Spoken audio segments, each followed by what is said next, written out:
area and movement paradigm.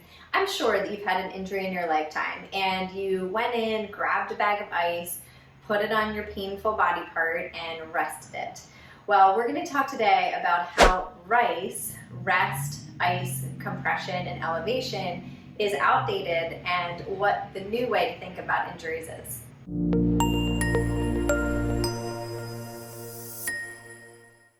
Dr. Gabe Merkin coined the term R.I.C.E in 1978, and this is a term that has been popularized for years and years, and this is still what most people think of when they think of an acute injury. And I'm here today to tell you that this is very outdated and we have way too much research and knowledge about the body to know that this is not at all how we should treat injuries.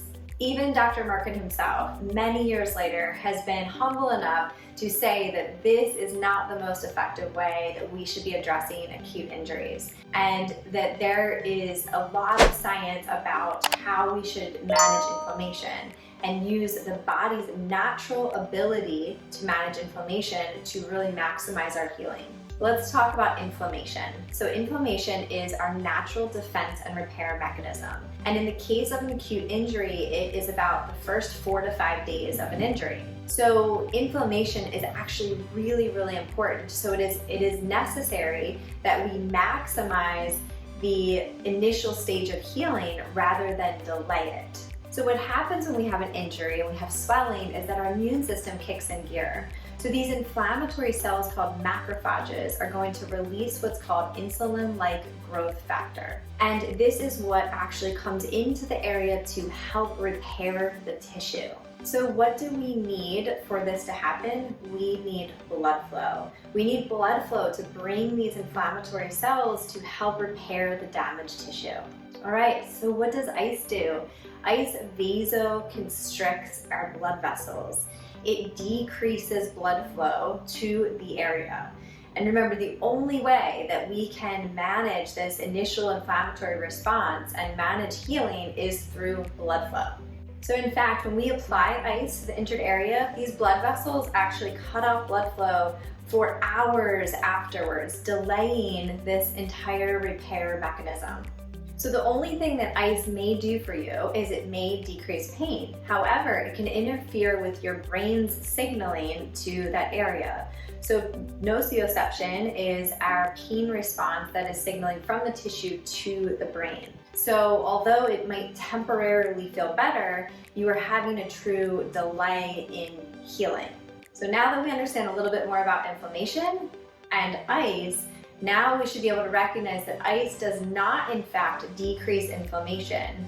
And conversely, we need to eliminate ice to actually promote the inflammatory period, that first stage of healing, to be able to repair the tissues. So now we know that we don't want to ice and we don't want to rest. So what are some things that you can do with an acute injury? Number one, and most importantly, is move. So we want to use movement and optimal loading of the tissue while managing pain, of course, to provide blood flow to the area.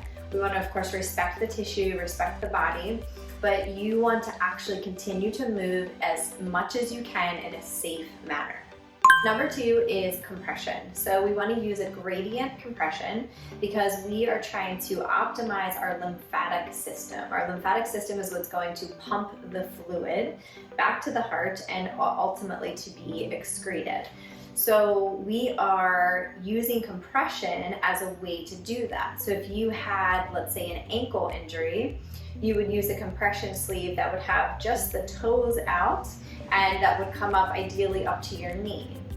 If you had knee injury, preferably, you would actually use compression from the foot all the way up to begin to pump and assist that lymphatic system. You can also use various other tools for types of compression or other forms of lymph drainage. If you're familiar with those, you have some of those in your toolbox to be able to assist the lymphatic system as well. Number three is diaphragmatic breathing. So for two reasons for this. One, diaphragmatic breathing can help to inhibit pain, and it also calms your nervous system down. So when we are in a heightened sense of pain, then our nervous system is in a very protective state. We are typically in a fight or flight state.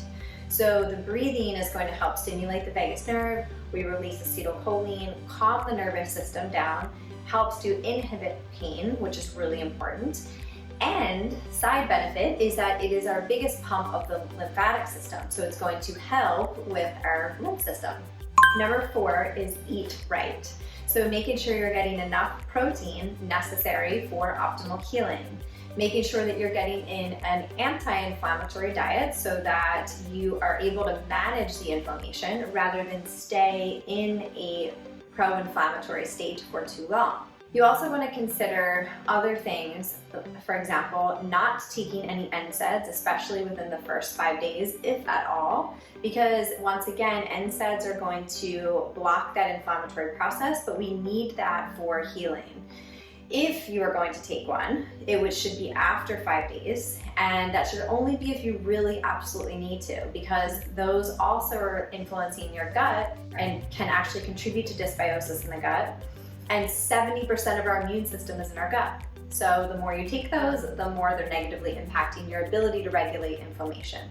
So the next time you get injured, please make sure to ditch the ice, continue to move, use compression, and of course, diaphragmatic breathe. And don't forget to eat an anti-inflammatory diet to really promote optimal healing. As always, thank you so much for joining in. Hope this was helpful. If it was, give it a like, give it a comment. Love to hear what you have to say. And also make sure to subscribe to our YouTube channel, The Movement Paradigm, for weekly tips on mindset, nutrition, and movement.